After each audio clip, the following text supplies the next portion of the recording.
Hello, friends. This is Dave Hurwitz, executive editor at ClassicsToday.com, here with fabulous concert programs number 146. It's a lot of concert programs, right? Yeah, absolutely. Where are you, symphony orchestras and conductors? Play these things. Play them. They make wonderful programs. They really do. And they're just as good if you listen to them at home, which is going to be their fate, I know.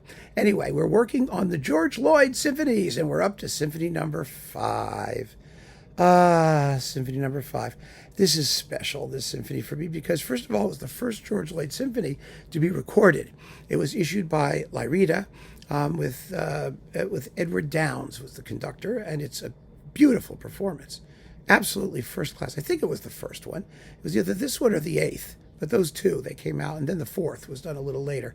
Anyway, it's an amazing symphony, a fabulous, screaming masterpiece. It was written in the late 1940s, right after the 4th, as Lloyd was recovering from being shell-shocked and almost killed in a torpedo accident, a torpedo attack when he was on a carrier mission in the Arctic Ocean. He sort of wrote his way out of his illness and injury with the 4th Symphony, and then he just wrote the 5th. And from then on, he was a symphonist, a major symphonist, a wonderful symphonist. Now, the 5th is in suite form. It has a couple of movements. It has 5 movements. A couple of movements. What I mean is it has 5 movements. Those movements are pastoral. You know what? Let's do the rest of the program first, and then we'll come back to George Lloyd's 5th, because that's the climax, the second half, all by itself. The first half contains, you ready? Stenhammar, his overture, Excelsior! Exclamation point. Yeah, it's a wonderful piece. Another dramatic, exciting, colorful, passionate piece of orchestral mayhem that no one ever plays, except maybe in Sweden once in a while. It's beautiful. It makes a perfect concert opener. I mean, it'll get the audience really juiced. It's wonderful. Then it's time to do a concerto that's one of the lesser known, but we've been talking about it recently, actually, in conjunction with our discussion of the violin box featuring Kaja Dansowska, who's like amazing, the Karlowicz violin concerto. Now, Mieczysław Karlowicz was his name. He's a very good composer. He died in an avalanche, actually, when he was only in his 40s. He was skiing and he got avalanched or whatever he was doing, and then he was buried, which is terrible. But he wrote a beautiful violin concerto. This is a lush, post-Tchaikovsky and Tchaikovsky-style violin concerto, full of good tunes and amazing writing for the violin. He was a violinist. It's just wonderful, and it never gets played. And we talked about, when we were talking about Dansowska, how the Karlowicz concerto was one of her favorites, and it's in that box, and how splendid it is, and how it deserves to be performed. It never gets performed. So we're doing it on this program, and you'll find a violinist who can play it, right? Yeah, of course you will. It's been recorded a few times. It's not hard to get your hands on. It's on Naxos, it's on Chandos, it's on a couple Polish labels as well. Dansowska did it, as I said. So then we have intermission, and now we come back to the George Lloyd 5th Symphony, because I've got some samples to play with you. Now, the piece is in 5 movements, and the movements are character studies: pastoral, chorale, a scherzo type thing, which is in rondo form. It's a rondo. A lamento, marked adagio drammatico. Ooh, baby. And then a finale. It's just marked finale, but it's a sonata form finale, and it's wonderful. Oh my, it's wonderful. The whole piece is joyous and colorful and solemn and passionate by turns. And it's full of incredible melodies. You've got to hear the opening. This is the BBC Philharmonic. Oh, this is the Albany Symphony, pardon me. The Albany Symphony, conducted by George Lloyd himself. And it's really something. Just listen to this opening. It'll blow you away in a gentle sort of kind of way. Well, here.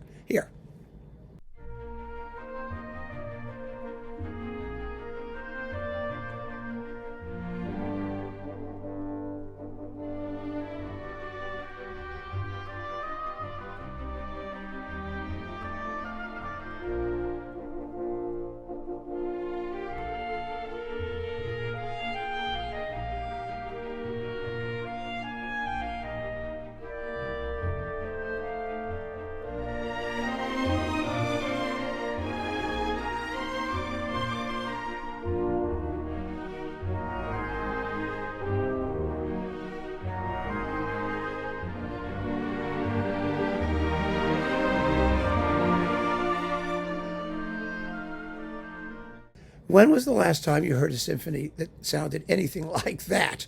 I mean, the thing that's so amazing about it is that it's called a pastoral.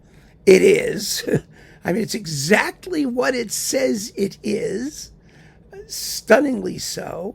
The tune is da da da da da da da ya da da da da da da. I mean, you can't get it out of your head.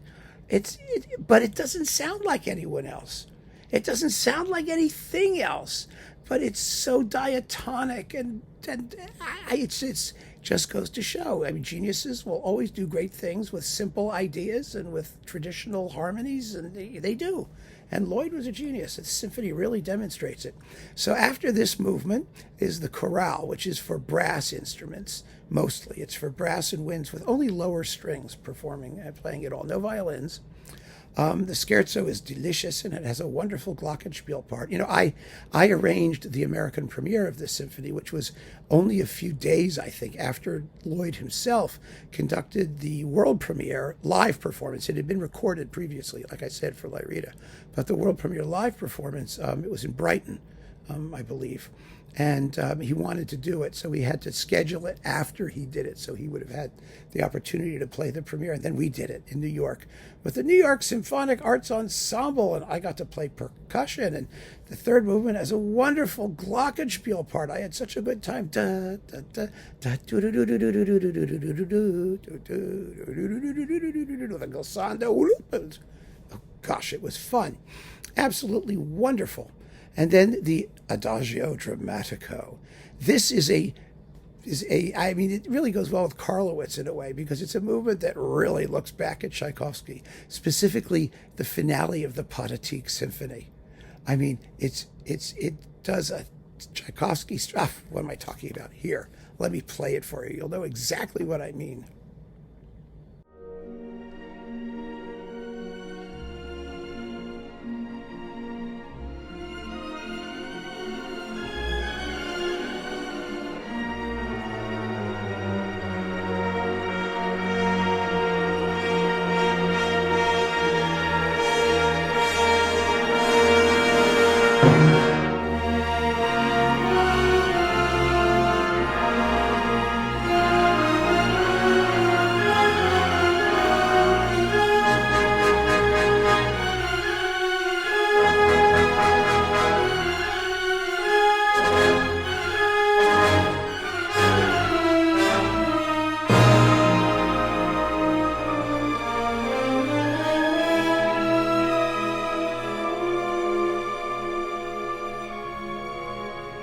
Right?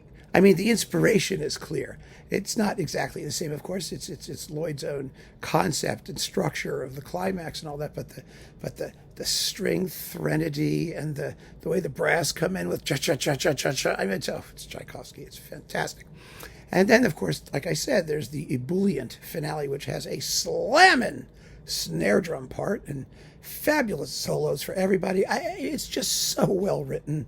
It should be, by rights, one of the most popular symphonies in the 20th century. It really should be.